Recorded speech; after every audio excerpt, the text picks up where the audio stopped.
Good morning, everyone. Welcome to our second proposition of this semester. Today's speaker, I'm very happy to welcome Ekta Gyani, who's an architect, landscape architect, and a campus planner. She's received her education at JJ School and also at the University of California at Berkeley, and has worked as campus planner for Stanford and for Quark City in Punjab. She was also teaching at the Chandigarh College of Architecture many years ago, she says, and is currently professor at the Sushant School of Art and Architecture. She heads our master's program in landscape architecture. She has been devoted to working on blurring the lines between the built environment and the surrounding landscape using participatory design in order to make every place a people place. And I think with that introduction, Ekta, over to you. Thanks, Radha. I look forward to sharing some of my stories, and I have to apologize to those who have already heard me give an abridged version of this lecture for the Festival of Places in December, but I'm going to continue. So this Festival of Places day had asked me to talk about place stories and about public places. And I decided, because I witnessed a few of the ones before me, that I am not going to just talk about my memories of these loved public places. Yes, elevating them and putting these loved public places on a pedestal is wonderful, nothing wrong in it, but I'm going to take a different twist or different lens to look at these public places, and I'm going to look at the stories of making of these public places, what it took to actually make these public places, and therefore stories of each stakeholder or user group that uses and enjoys or doesn't these public places.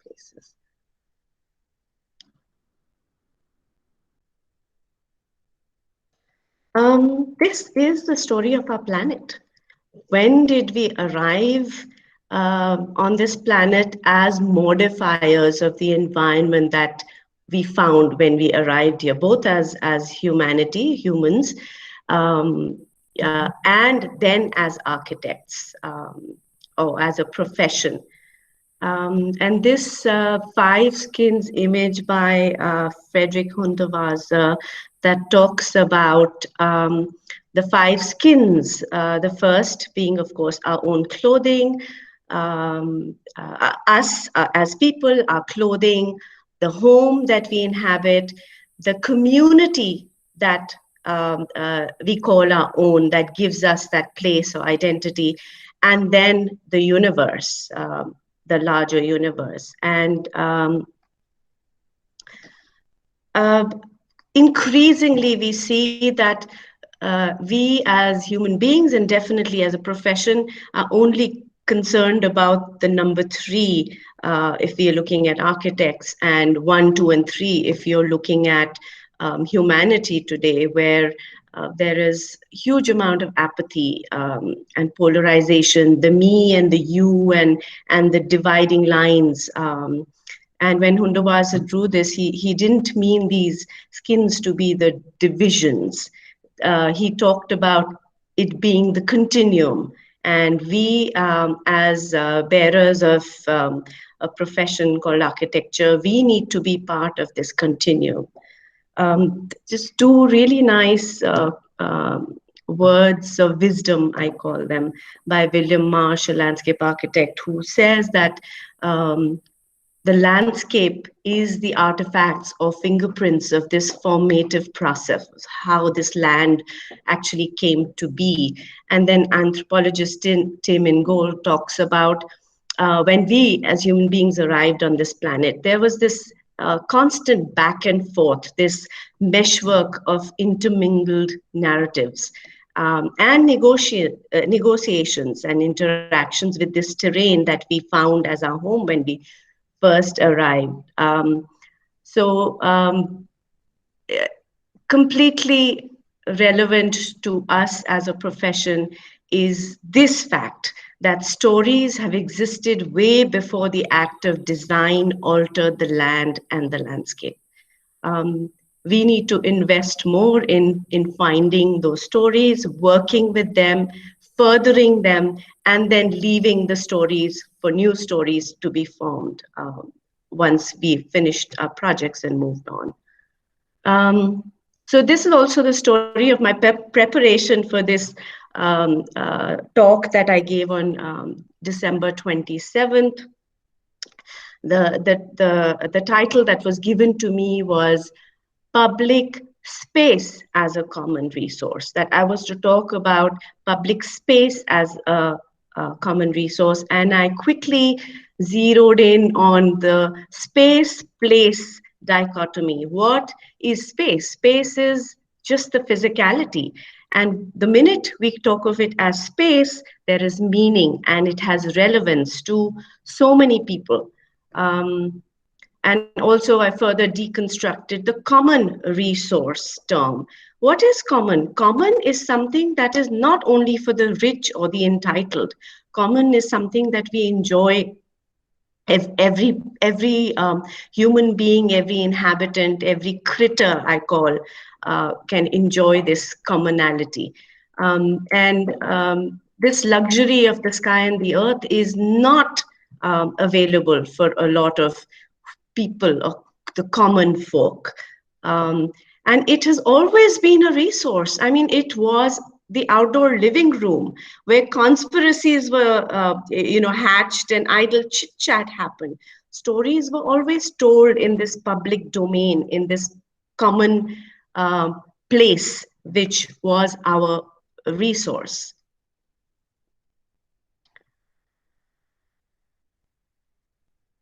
The then TED Talk venues. There is lots of proof in literature, poetry, art, including performing arts, folk traditions, dances. Of course, Bollywood has immortalized it. Is the tree.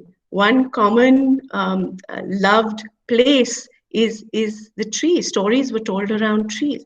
And just last week, we, just by chance happened to discuss the value of a tree, because the Supreme Court has come up with a rupee value of a tree based on its age of existence. So what is the value of a tree as a storytelling venue? We've not thought of that.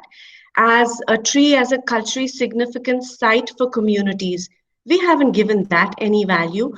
It is beyond the numbers game. It's beyond the cost of timber, the amount of oxygen a tree gives us, and the amount of carbon dioxide it takes in, the amount of shade it gives us on the ground. It is definitely more than numbers. What about the amount of heart or love exchanged under trees? What about a tree as a habitat resource? How many birds or critters actually call it home? And every tree has witnessed these stories and is a repository of these memories. And what is the importance of stories? This is a quote by in The Story Factor, the book called The Story Factor by Annette Simmons, and please indulge me. I'm going to read it because it's key to what I'm trying to say. Truth, naked and cold, has been turned away from every door in the village. Her nakedness frightened the people. When Parable found her, she was huddled in a corner, shivering and hungry. We're talking about truth here. Taking pity on her, Parable gathered her up and took her home. There, she dressed truth in story, warmed her, and sent her out again. Clothed in story, truth knocked again at the villagers' doors and was readily welcomed into the people's houses. They invited her to eat at their table and warm herself by their fire. I mean, it's beautiful, it's poetic. It says why stories are important. It's not just abstract principles we want alignment with. growing up, we heard the moral of the story. What is moral of the story? It is stories that are values in action. You definitely identify with stories, and alignment is easier. Stories are used worldwide. The management professional uses stories every day, and why don't we as design professionals? There's a story about the organization, the Nature Conservancy, which protects land and conserves land and rivers. And they discovered many years ago, and by the way, this organization is as old as our own country is, from the 1940s. Since we got independence, this about came around, I think, 1946 or 1948, I forget now. But they discovered very recently that if there was a story and a name attached to the area of land they wanted conserved, they would get donations, otherwise not. So the Bucks to Acres program was hugely successful, and now they conserve more than 120 million acres of land and thousands of miles of rivers, just because they're able to assign a story and a name to, Mount Hamilton Wilderness, or some name and story to that piece of land. So there is instant connect when there are stories to be told. I have wondered why memories stay with us. And I'll tell you how I have used this in my pedagogy, or in my questioning what is important for us to design and why. There are so many stories. I can't even begin to list all of them, but some of them on this slide. So the determinants definitely are meaning, identity, continuity, safety, comfort, and scale, but each luminary has come up with a different determinant. So Alan Jacobs in Great Streets has talked about street being loved if it is socially vibrant, if it has plenty of users and activities, and it definitely is an easy access and linkage. And there is a softer side to a street which is loved, the comfort and safety and imageability. Jane Jacobs has talked about, how important community is. William Holywhite has talked about how socialization is important. In his groundbreaking book and movie called The Social Life of Small Urban Places, he talks about how numbers matter. If a public space is filled with people, it will get even more people, and the inverse is true as well. Kevin Lynch, of course, talks about the physicality and the imageability. Claire Cooper Marcus calls it important for us to call it a people place and design it as a people place, not just a showcase, not just a picture frame. Oscar Newman talks about in his work on defensible spaces about how criminality and safety and design and therefore comfort are all intertwined. And then some perception theories that are key and we don't pay much attention to.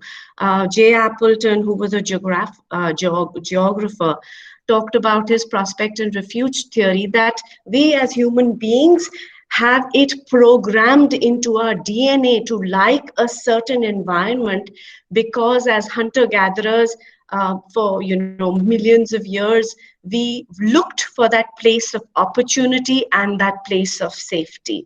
Opportunity to go, kill food, and refuge or safety to protect ourselves from this wild nature. Rachel and Stephen Kaplan, in their attention restoration theory, talked about the need of human beings for an understanding. And the spectrum of it goes from legibility to mystery, and the need for human beings for exploration. Again, the two ends of the spectrum being coherence and complexity. And the power of 10 idea from the project of public places talks about a public place being a successful public place if it has 10 things to do, if it is a open green space, but if it has a library, if it has a fountain, if it has a place to eat, it needs 10 things for it to become this vibrant place that stays in people's memory and is often quoted. And based on all of these, I came up with my own 4 Ps matrix. And my 4 Ps matrix is aligned with the left and the right brain. I know there's controversy about the left brain and the right brain and what they mean, but the theory of the left brain and the right brain is the left brain is the more analytical numbers side.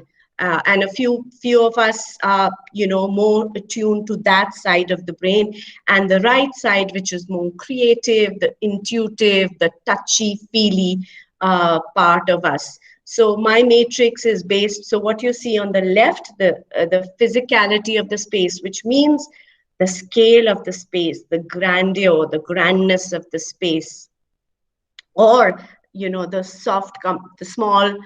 the small scale of the space. Some of us are built to be introverts and we like those small. So the physicality, the scale of the space, or the purpose of the space. Who all are going to use it? How many people are going to use it? What all are the numbers game. So that's the left side of the brain, and some of us like all of that, and there are others who the field of phenomenology talks about our feelings, that touchy-feely part of us, the psychology of the human being, our experience of the place. And this is one person's experience. And the part that makes a place a good place, the perpetuated stories, which start from one incident that becomes a story and it is perpetuated.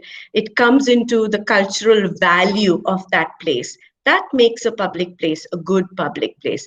But when that story becomes a collective memory, it becomes that lovable place, which I call my sacred place. And on the left, I've talked about ego economics. It's a term I use because ego meaning something that is large and show off, and how much money has been spent in that place. It's not always that causes a place to be loved and stay in people's memories. It is the meaning, identity, continuity, safety, and comfort. So I put all of this to a test I do during my design studios. And this is the design studio from last semester 1, in the Masters of Landscape Architecture course, where we are actually looking at designing a university campus.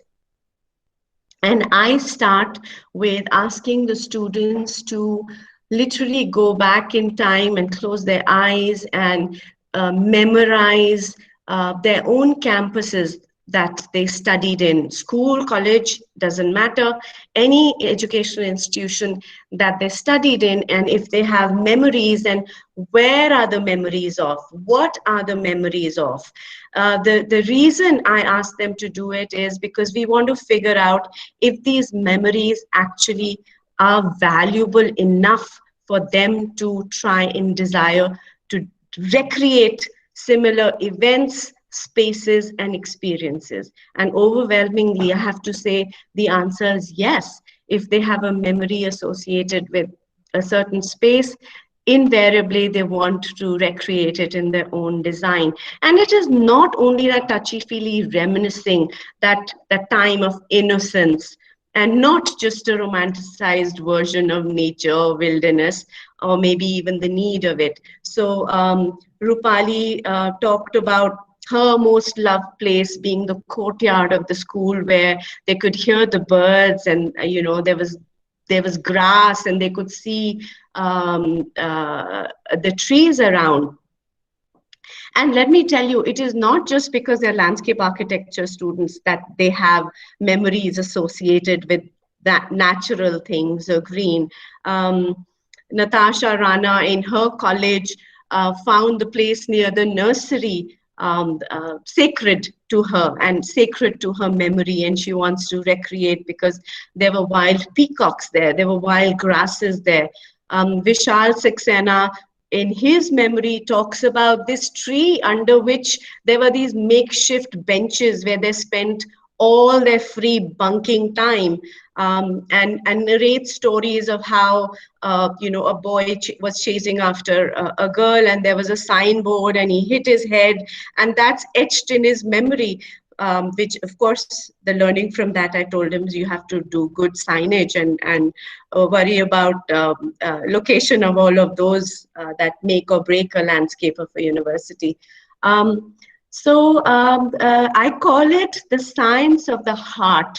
No wonder you can see so many hearts here. There is a science of the heart. And mind maps or memory maps are increasingly used today. Do you know real estate decisions are made based on memory maps? First impressions, leadership of large companies go and come back and do this little mind map or memory map to figure out the most valuable piece of property they want to inhabit or buy or rent. So there is some value to this memory business. One of the things very dear to me, give me a second, please, is what I call participatory design, where I think my worldview is that decision making must be the designers and the community together for synergy. And once that is done, ownership and stewardship comes naturally. Because what is that design intent? Who decides the design and intent? Is it only the paying patron of a project? What about the users of the project? Even in participatory design, do you only listen to the loudest voice in the crowd? What about the disenfranchised who have never spoken up? Do they not have aspirations? So whose ideal design are we trying to recreate? I don't know how clear this little cartoon is, but in this, the poor designer is being carried away on the wheelbarrow because the citizens have taken over the design process. I think this is a really nice little image that that I feel we need to have a whole discussion on. So what are the levels of participation when we work in this participatory design field? You want to stay in the green levels of participation, where decision making is essentially made by the citizen, so they have control over decision making. Also, we can have citizens make limited decisions. That means we delegate some power of decision making to them. Better still, that there be a partnership where there are negotiations and trade-offs, and together designer and community come up with the right design. You do not want to be in the red zone, the placation and the consultation, informing, therapy, manipulation. I mean, consultation, we tell the people we're designing for, we'll come to you when we think we need to consult you. Worse, we will inform you when the design is complete and you can tell us, theek hai ki nahi hai. There is no two-way decision making at that time. And worse, oh, this design is really good for you. You will thrive in this place if we give you this as design. And worst of all, manipulation, where we try and manipulate the people we are designing for. So the reason we do participatory design is to cull out the essence and understand the needs that ultimately convert into design strategy and therefore loved public places. To me, it is the preferred paradigm for any design and delivery. And it is committing me as a professional to make the environment a people place, truly democratic place. Um, and go beyond the design and delivery, go to that post-occupancy evaluation, which is critical to measure the success and viability of any project. So my clients have often told me, Ekta, you've birthed the project, you brought up the project, now it is time for you to retire on the project. But it's really difficult for me to do that, because I do want to go back and check how it's doing, and then make amends for my next project. I mean, I think it's invaluable, this cyclical process of learning and then doing better. Jan Gale talks about this need for our profession to reverse the entire design process. He talks about designing the activity, then designing the space needed to achieve that activity, and then designing the architecture, completely turning architecture on its head, if I can say so. And I am now saying, let's design that story. There was a story that existed before the project was, given into our able hands. Let's design the story of designing that place. And of course, there will be many stories in the place you've designed and left. So it's not always the quality and check boxes, have I done this and this and this? It is always about the quality you leave behind. Some incredible quotes, and please indulge me. I'm going to read Louis Sullivan, who was a mentor of Frank Lloyd Wright, talks about this need to listen.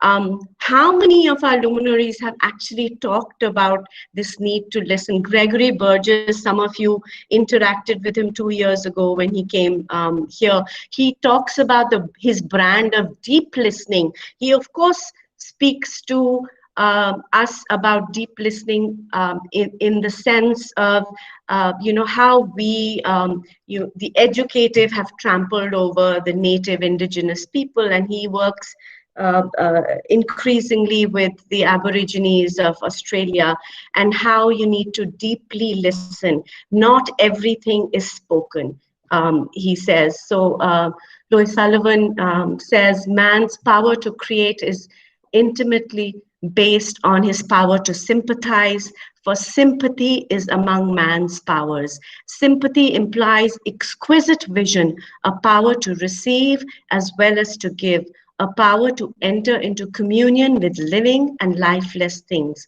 We enter into a vision with nature's powers and processes to observe. Sympathy, thus understood as power, is the beginning of understanding. For knowledge alone is not understanding. Randy Hester, in Life, Liberty, and the Pursuit of Sustainable Happiness, talks about an ecological democracy demands a new civic language to elevate discourse, to allow citizens and designers to work together, and to enable the citizenry to make decisions informed by ecological science and native wisdom. I am inspired by these. I hope you are too. I call it, I'm calling out the fact that we have taken the heart out of the science and art of building our environment. And therefore, we are getting this lackluster, boring, uninspired environment that we are living in today. Sorry. I'm going to quickly run through, I know I've already taken a lot of time. I'm going to run through some of my stories of making public places. This was 1989. There was a huge earthquake, the Loma Prieta earthquake, that brought down this Cypress freeway in California. And Caltrans, California Transportation Agency, called us to come and look at the sliver of land and say that, why don't you develop it as mitigation? The neighborhood is an impoverished artists community and just come and design this sliver of land. And we said, no, hold on. It is not just about designing the sliver of land. We are going to take this opportunity to revitalize the community. We are going to take design decisions with the community. So we engaged in this long, every Saturday charrette with the community to come up with design solutions. And we came up with many design solutions, and we presented these design solutions to the community. The point I'm trying to make is, you've heard of the word NIMBY, not in my backyard. Why is it that these unsavory land uses always land up around impoverished neighborhoods? Neighborhoods that do not have the political or economic clout. Shouldn't our design and our profession look at equity and justice? Shouldn't we instill some bit of confidence in these already, depressed neighborhoods and community? There is something to be said about a relationship with self-worth and being listened to. And that's what we started, our attempt was to do this. And I cannot tell you how inspiring it was to us as designers, as well as it was for the community that we designed with. Because this relationship we built, this deep listening that we did, the sitting on their front porches every morning, every Saturday, and having them bake for us cornbread and giving us a cup of coffee. It's not only about the material exchange, it is so much more than that. Are we then becoming therapists and psychologists to a degree? I think so. And why not? We don't have enough sociologists and anthropologists informing our science of architecture, and I think it is time we slowed down. And I will end the talk with what my worldview is. But Elizabeth Meyer talks about the site and the designers as collaborators, and designers not being the occupiers or the colonizers. And I think it's a really worthy sentiment. Some of the examples, so one of the designs that I presented was design number 7, and the community actually, this is from 1991, when the community actually wrote down, I mean, they invest so much of themselves in this back and forth with us that they wrote down what they liked and didn't like about my design. So we actually need to have questions like, what is important to us as the collaborative team? How do we pool our resources, and how do we align with this larger community? What happens if you just go and prescribe a design solution to a community like this? You are eyed with suspicion. There's no trust factor. We are imposing our design ideas then on the community. And I think the language or the vocabulary of being inclusive needs to change. Here is the story of me working in Paragpur, a village in Himachal Pradesh. This was in the late 90s. I was actually doing the landscape design of a country manor there. And I fell in love with this village called Paragpur that was then declared a heritage village. And what happens with this heritage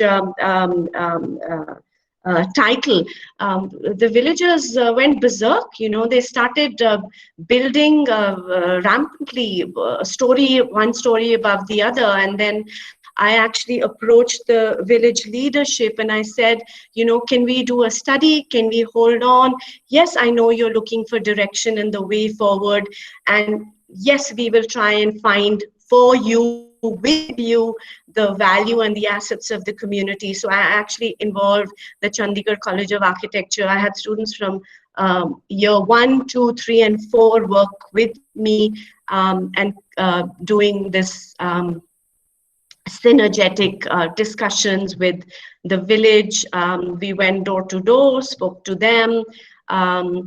came up with certain ideas for them to imbibe. And we caught the interest uh, of the authorities. Veerbhadra Singh, the then chief minister, came during one of our public charrettes, and he said he was blown away that, there's a way to do things, there's a different way to do things, and that you're not always prescribing to the people what we think is the right kind of design. And a fun story is that when we used to come back after a whole day of work in the village with the villagers, with doing, measured drawings, is we used to come back, have our dinner, and then we would do what we called a circle time, where we would all sit down and take on roles, take ourselves to be one of these villagers. And I can't remember exactly the name that the students assigned to me, but it was definitely some Devi. I don't think it was Fulan Devi, but some Devi, and they all took on a character, and we actually did role playing. So we understood the inherent values that these villagers wanted to protect and then save for posterity. This is the story of me being a young landscape architect, campus planner for Stanford University. And I was given the task of go do the redesign, the landscape redesign of Ginston Courtyard, which was for the Ginston Labs in the Science and Engineering Quad in the Near West campus. And as you know, Stanford University is a historic university campus designed by Frederick Law Olmsted. And how frozen in my tracks did I feel that, I was going to trample on something that was laid by Frederick Law Olmsted, the father of landscape architecture. But there is some way to start. And one of the ways I started was to try and again engage with the community that inhabited Ginston Courtyard. By the way, Ginston Courtyard, the street between Ginston Courtyard had Stanford Linear Accelerator on one side, and in itself a very historic, very sought after sacred place. They do fission and fusion experiments there. So again, it was on the historic map of the campus. How did I actually go around coming up what our mission was? I didn't do it alone. I came up with the mission with the community that was inhabiting this. Of course, you look at the opportunities you have, the constraints you have. I came up with a questionnaire, and one of the questions in the questionnaire was, do you come for these public charrettes only because there's wine and cheese in the courtyard? And of course, the answer used to be no. But so we used to get together and celebrate the history of the place that was going to be changed, but we were going to keep some of it intact. So some of our values we came up with. And the point here is that you make a connect with the user. Some of us use sense of humor for it. Some of us come up with some common sensibilities. And there were 9 olive trees in the grove in the courtyard that, of course, I was going to preserve because there was some history to them. But the fact that I love the number 9, and so did the Beatles, and so did the dean of this this Ginston Labs. So that was a common connect. And I used to tell him when he was trying to figure out, how large is this place? Does he have any memory of something as large as this that he has grown up with or seen, or any place this large on the campus? I told him that, you know, the place that has been given to me to design is approximately the size of an Olympic pool. So the joke we used to make was, let's go, whenever we had to set up a meeting, let's go jump in the pool. And I can assure you that this was said more in the summer months than the winter months. This is the story of Quark City. The owner of Quark City, an American, Freddie Ibrahimi, when I asked him, what do you think the mission for me to design the landscape of the campus should be? And he said, I just want a boy being able to meet a girl and living happily after. Mind you, this was an SEZ, a special economic zone project I was working on of 55 acres. For someone to say boy meets girl is important to him, I mean, it kind of hits you. Yes, it's not as lofty as Kennedy's man on the moon vision, but missions don't need to be so lofty. I mean, and you know, and then I came up with my own little missions. You can see a Pulkari Jal pattern on that bench because it's in Punjab. You can see the tiger stripes on this pathway because it's Punjab. And Singh, of course, is you know, a lion or a tiger. So these are just vignettes of some of my design. The one on the left bottom is the residential component opposite the SEZ, and the children's play area or water play area was in this. This was over a 3-story parking lot. So one can do so much. One doesn't have to be intimidated by the structure, is what I'm trying to show you in this. Then coming up with some stories from history. These are stories my father told me. He used to spend some of his vacations in the sacred city of Amritsar. And he used to talk about this experience or memory of, you know, the fuzzy fading line between ownership and the community, between this is mine and this is yours. As a matter of fact, he talked about the entire rooftop of Amritsar being this community space because they did not have phone calls, and they had to announce, you know, special things like a birth of a baby or somebody being very sick and needing medical help or a fire in the community. They used to communicate the message from rooftops, shout from rooftops, and the message used to reach the fire station or the hospital. And so they took it upon themselves, this collective experience and this collective need for a community. When did we lose this collective strength?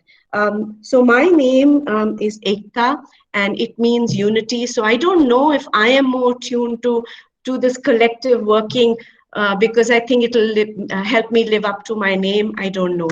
So it is not just about the fact that we now are nuclear families and so we become selfish and self-serving. You know, this self-serving agenda has permeated right through the core of our humanities. Can we as designers help alleviate the problem? I think so.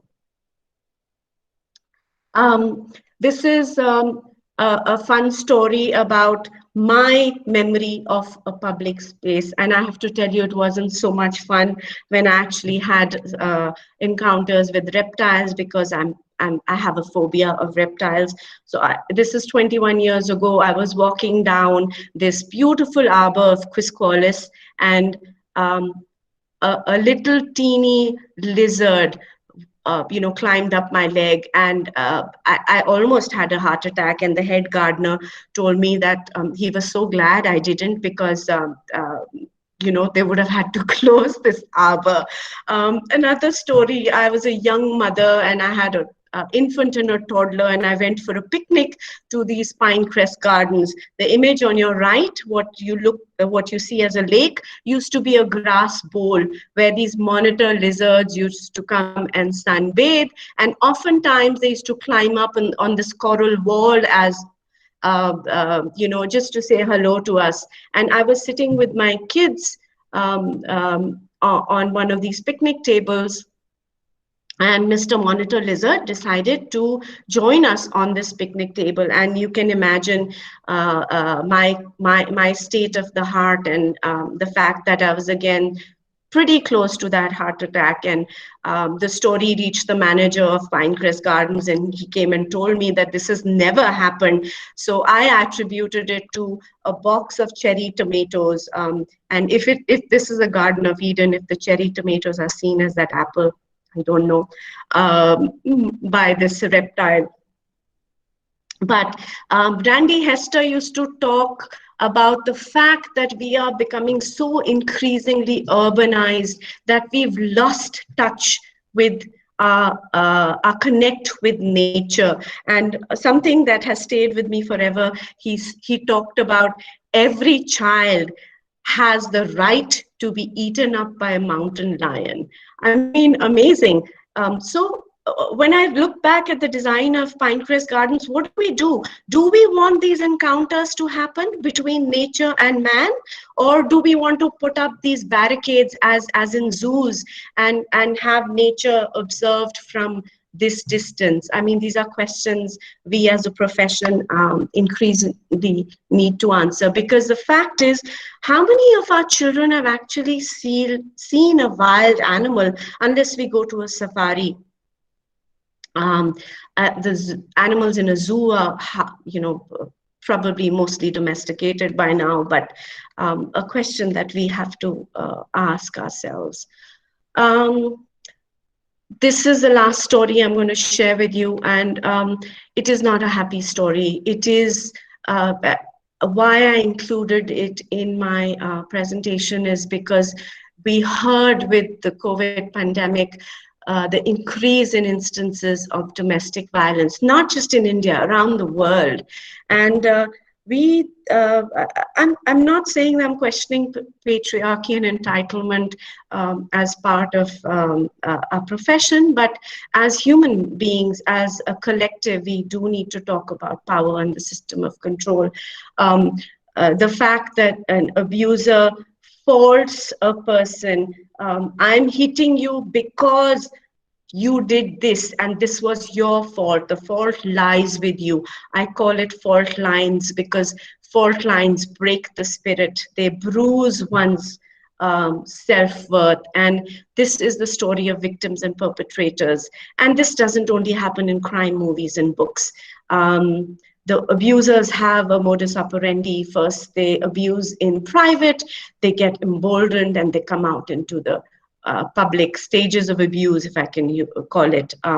This is documented, that there's escalation of abuse that first happens in the private and then escalates. And why I have put the image of Cyber Hub there, my daughter, her first, she's a teenager, and she stepped out after 6 months of this lockdown to go to Cyber Hub, and she came back saying, "Mom, I witnessed something, I heard something that I don't know what I could have done." Was this Caucasian man was being belligerent and yelling at this Indian girl who was crying and sobbing, and that's what I talked about, this emboldened stage of abuse. And then one of my projects, I worked in Punjab. I was doing the redesign of this huge campus, Koti, as they called, for this family that had immigrated to Canada, but every winter they used to come back to their ancestral village, and they wanted to redesign the entire landscape. And I told them to allow me the indulgence of going and speaking to a few old timers of the village to ask them what was important to them. And I still get goosebumps and the hair stand when this old lady tells me, "Do whatever you want. Please put the kitchen where it can be seen.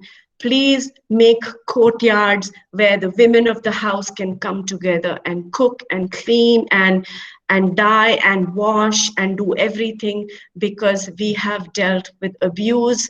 We have dealt with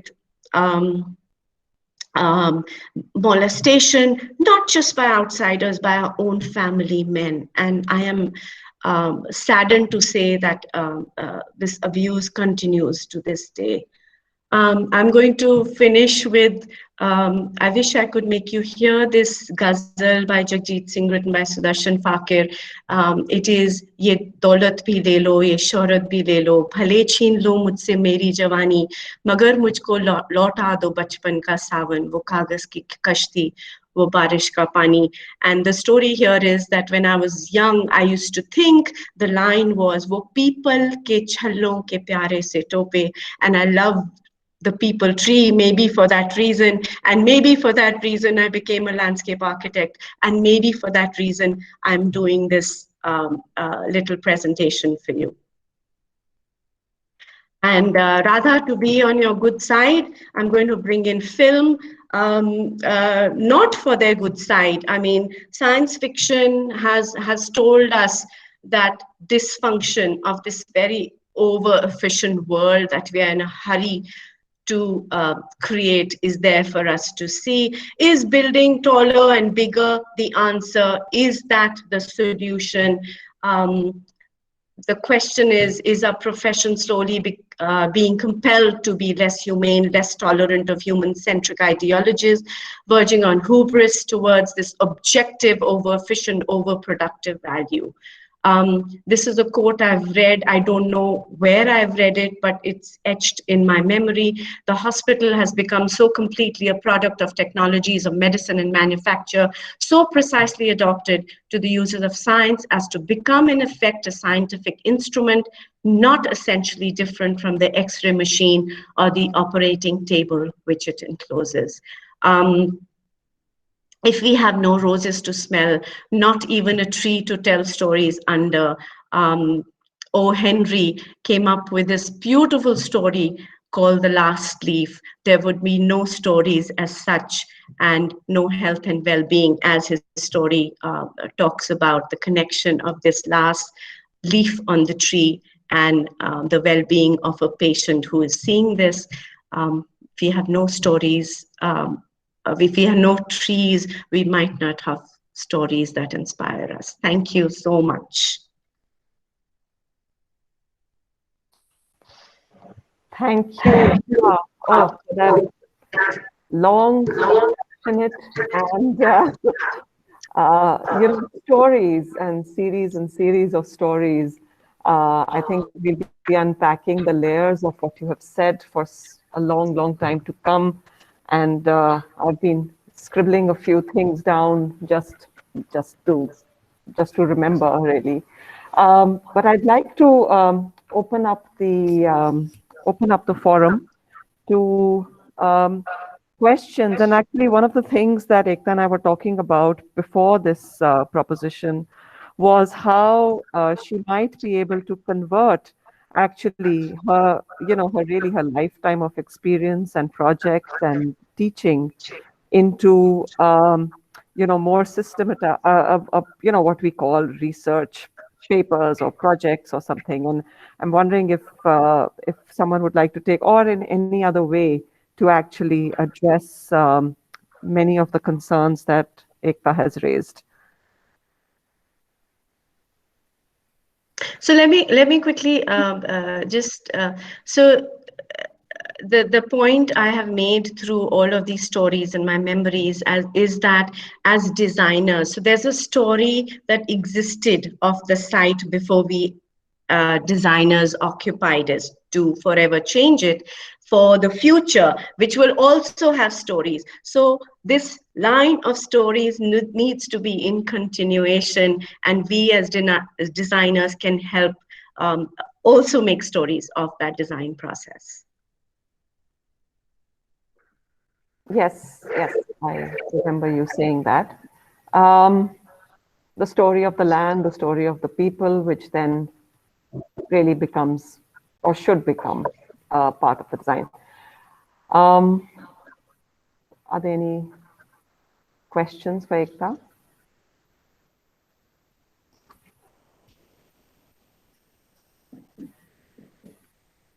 Or comments even, I think people might have comments or reactions or I think I overstepped my time and I apologize.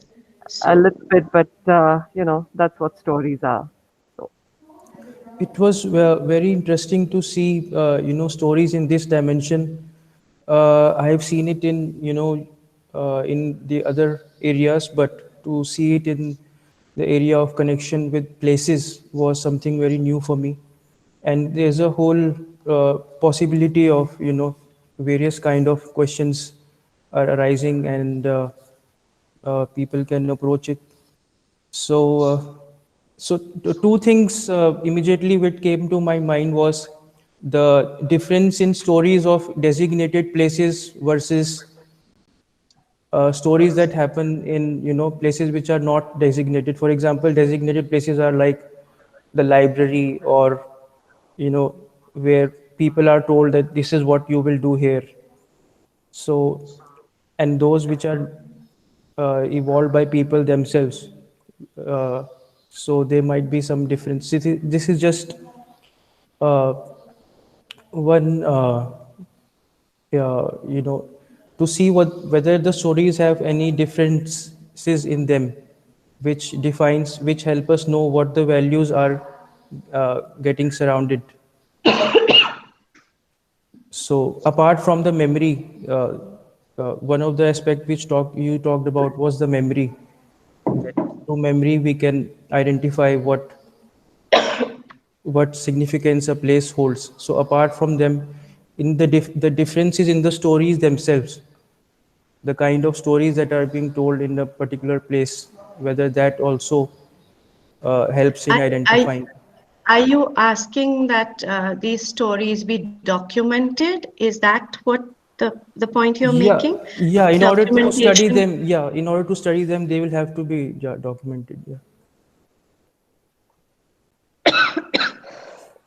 Yeah, my purpose was, I mean, as I've told you in the teaching part of it, is was trying to cull out what was the essence of the memory that can be replicated.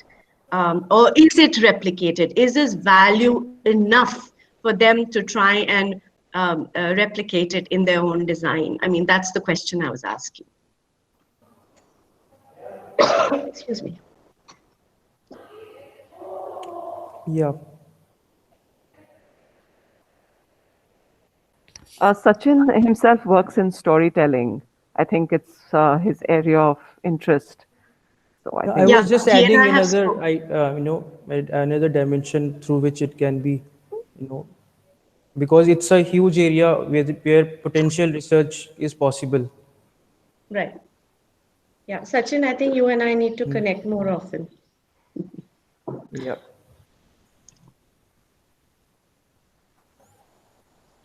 Yeah, no boundaries between SSD and SAA.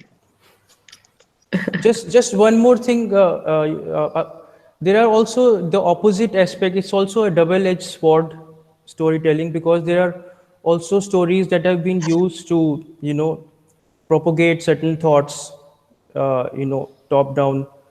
Uh, so, for example, the graveyard, or in the sati system, it has got its own narrative, which has been used to uh, drive certain actions from people. So those stories are also there, and there are also they are also connected with certain places.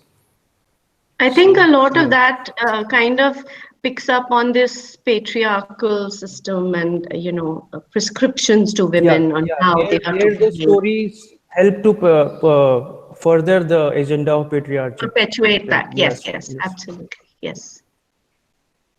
Yeah, so there's a darker side to it as well. Yes, exactly, Sachin. yeah, this idea of stories linked to places, linked to behaviors, linked to uh, rituals. Yes, I mean, I think this becomes more case specific and place specific. Um, I'm not sure we have that many questions. There's nothing in the chat as yet. Okay. Uh, Everybody's being nice to me. Thank you.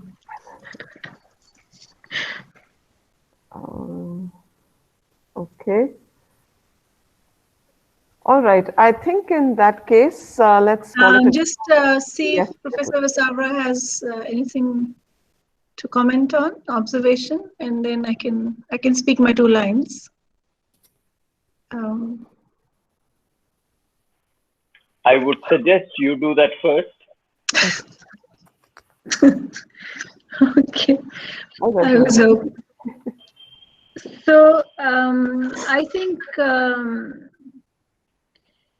yeah. So I think it was it was a sort of a general comment on the importance of stories, and it's a very current, topical, if I may say, fashionable theme, where we see, the idea of the story, the idea of the individual story popping up in many places.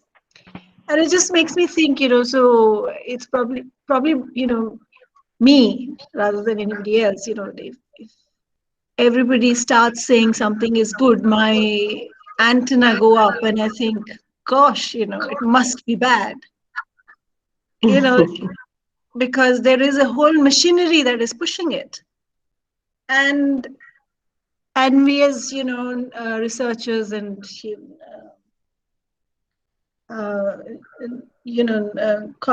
informed commentators on society. We call, what is informed commentator on society? We all are that. How do we view this current climate of, everybody pushing for stories, and the, how does it compare with, the traditional storytelling machinery that pushed certain ideas of ethics and moral values through our epics, through Jatak Kathas, through Panchtantra, through, so Puranas is, a way of writing history. Why do you call it story and not myth, not report, not narrative? What is the legitimization that makes it a story worth telling? What are the political and social and indeed patriarchal factors that allow or legitimize your voice? A story is not told without those forces. Stories not Agendas, really, right? Agendas. Yeah. So although you paint a kind of a really nice, red-hearted picture of, how we could all live in, this wonderful world,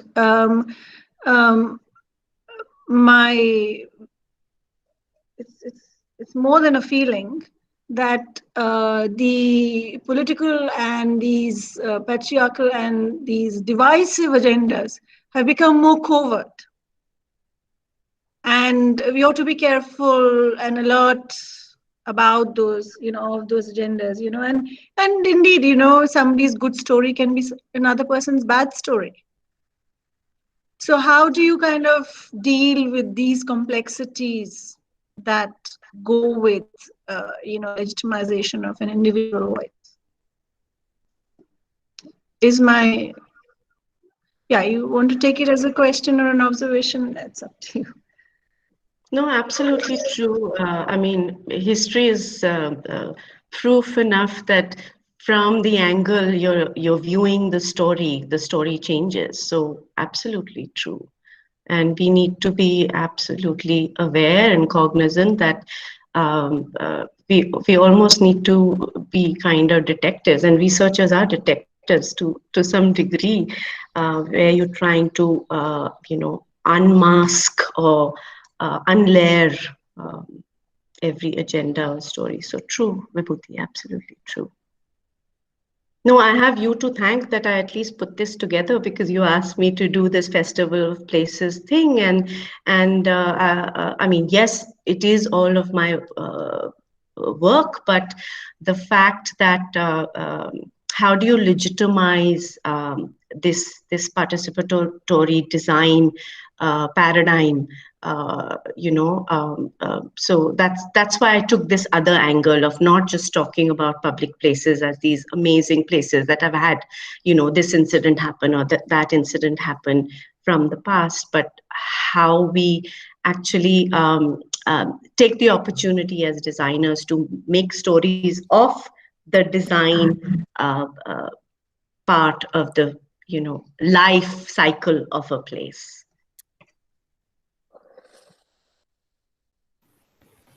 Yeah, thank you. Thanks. Professor Vasavra, yes. Yes.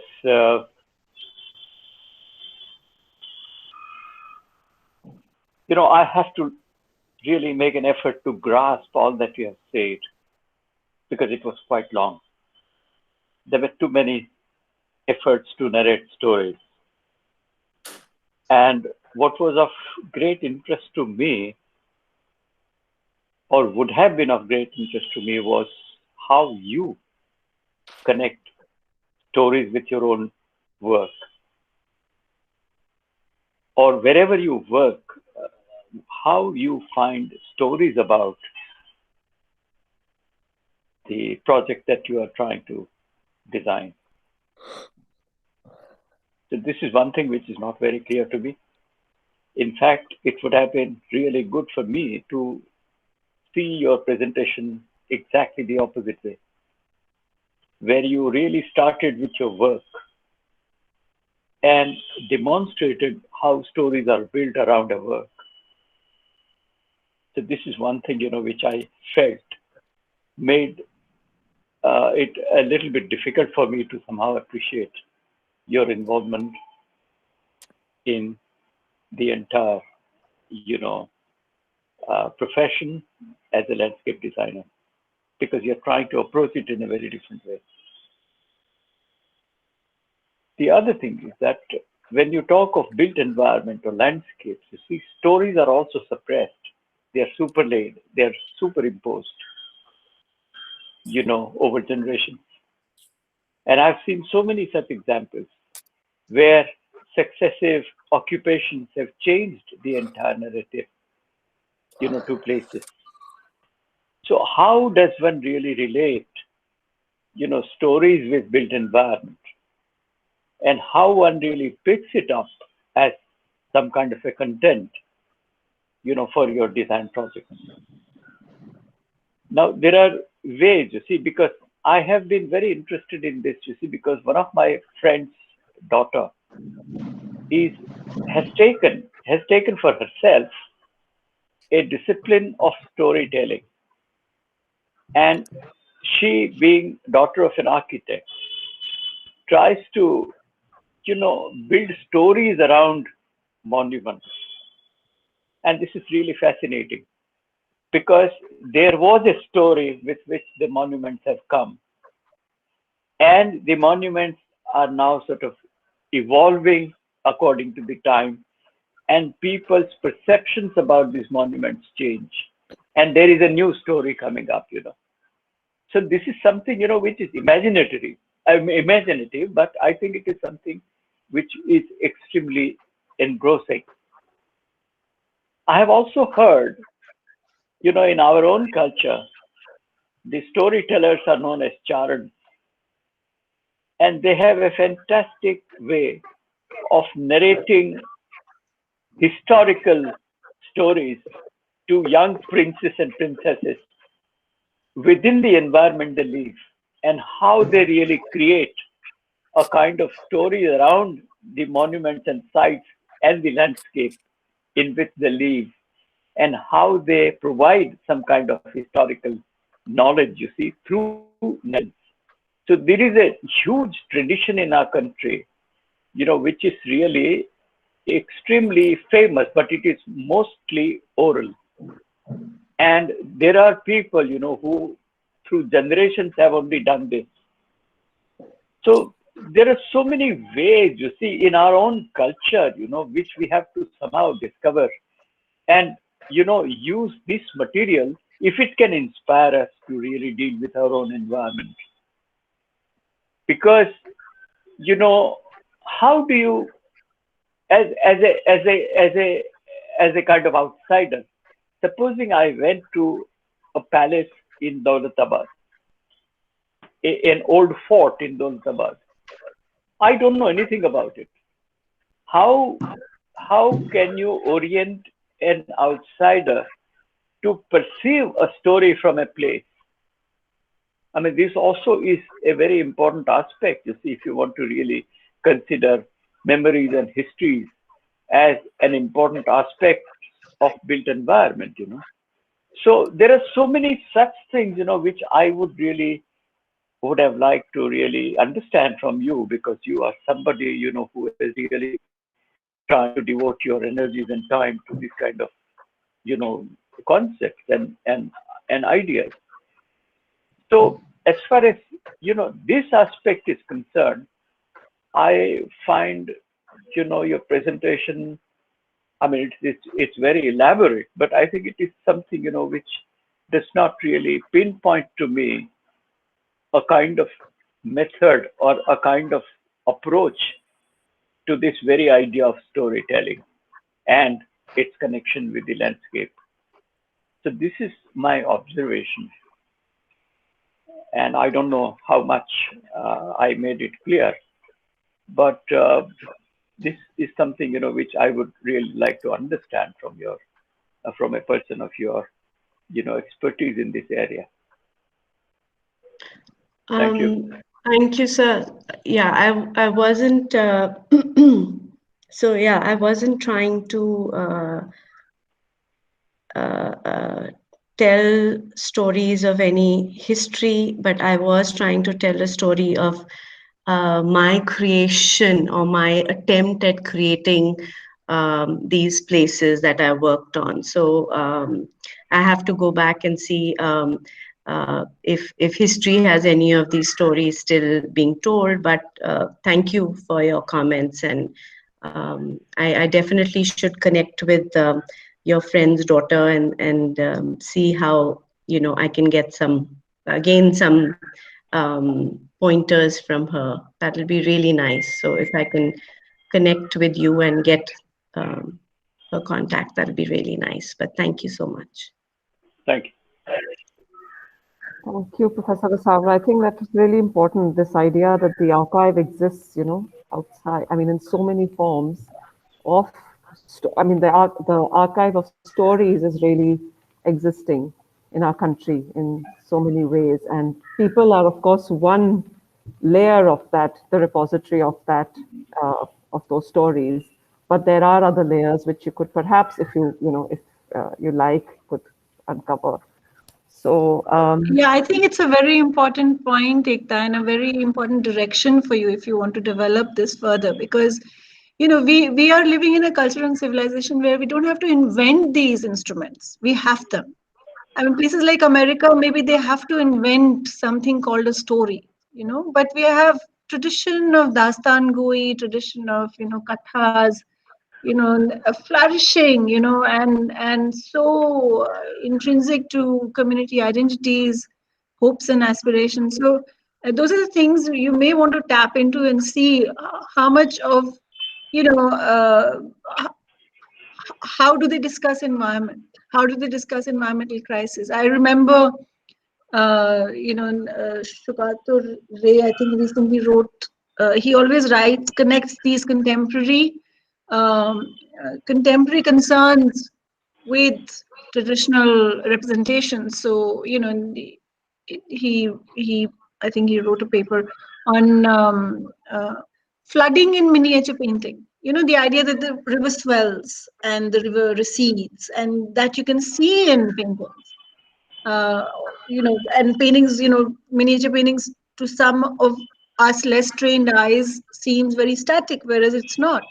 It's more layered than a photograph, in fact. So, there is so much to uncover and so much to kind of, use and rediscover in our land. And I think that's a very, very important and very useful direction could be potentially for you, I think. No, the other thing great. Yeah, Thank you. Sorry. Go ahead, sir. Go ahead. No, the other thing is this also, that, you know, common people, for example, when they visit the historic areas, you see. And I think it's very important to talk of history when we are talking of memories, you know. You must have experienced yourself how lay visitors, how lay sort of tourists, you know, somehow, you know, crave to have a guide with them. And a guide is always a storyteller. And the way they weave stories, I mean, I have really seen, and you'll be surprised, even in Orissa, you know, where there is a very strong tradition of sacred forests, because the entire feudatory kingdoms, you know, were actually connected with sacred forests because their deities really lived in sacred forests, even today. You find the Raj Purohits, which can take you to the sacred forest and narrate you the entire stories about trees and the landscape which is around, you know, that particular area. And they can narrate you stories, you know, which are connected with each and every tree, each and every stone lying there, you know, because everything mythically somehow connects them with their forefathers. So even landscape, you see, you were talking about a tree, you know. Now, the tree has such a tremendous, long-lasting memory in the minds of people. For example, I'll tell you that with nothing around, no built environment around, there is a place called Kabirwad in Gujarat. Now, that little forest is just one tree. And if you met a farmer there, he will be able to tell you for 1 hour the way he has seen growing this tree and the way he ties you with the stories about Kabir. You know, so I mean, there is so much of this in our culture. And I mean, whether you say it or not, but I think when you say story, I think story evokes tremendous sense of expectation in any age, you know. And I think this is the aspect, you know, which I thought you were trying to discuss, you know, about the environment and built environment and landscape. So, you know, it's very important for you to at least take as your basis one such story to at least explain what it really means, you know, for the built as well as for the landscape in which we live. Because to my mind, quotations and theoretical references don't mean anything for us, you know, because I think we are trying to evoke senses by narrating things, you know, by narrating events, by narrating incidences. So I think it is much more than this kind of quotations, you see. And I think there is so much of it in our culture. And if you could really, for example, now look at the modern environment like Sundar Nursery. Now, what is it? I mean, what was Shahir trying to talk about? I mean, if you walked with him and if you really tried to understand how he was trying to really devise this entire thing, or if you went to Mehrauli and if you saw the old palace and the ruins of the palace from inside, and if you had an informer there, I mean, what does it mean to people, you know? Because I think ruins are the best examples for us to actually dig history, discover memories, and to evoke the sense of belonging to that place. So I think in Delhi itself, you know, there are so many things, you know, where there are evocative stories, you know, which are connected with the places. And these places are there everlasting, you know, because of these stories, you know, which are connected with it.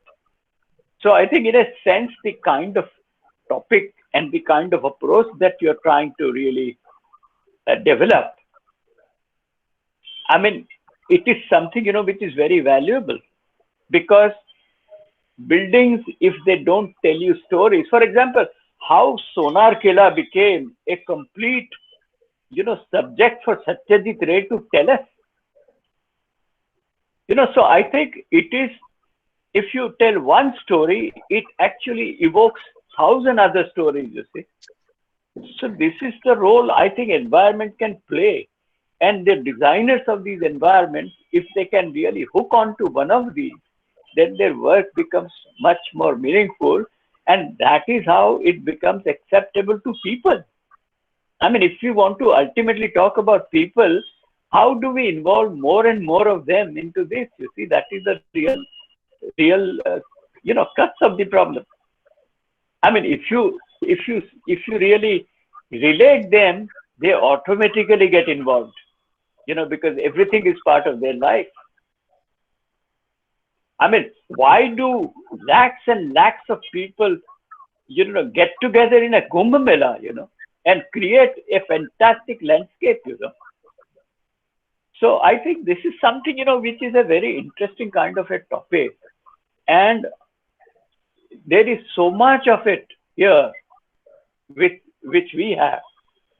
I think it could be an immense experience, you see, for a designer. I mean, this is what I feel, Sure, absolutely, sir. Thank you. Thank you, sir, I think, for that elaboration on where all I think Ekta can go with this. So I think narrowing down into one project and then digging deeper perhaps is one way. Okay, I think we've really run out of time today, but thank you so much, Ekta, for your really extensive and moving stories. Yeah, thank you so much. And thank you all for attending. Thanks to Thank the you very much. team again. Thank you. Thank you, sir. So there we could perhaps stop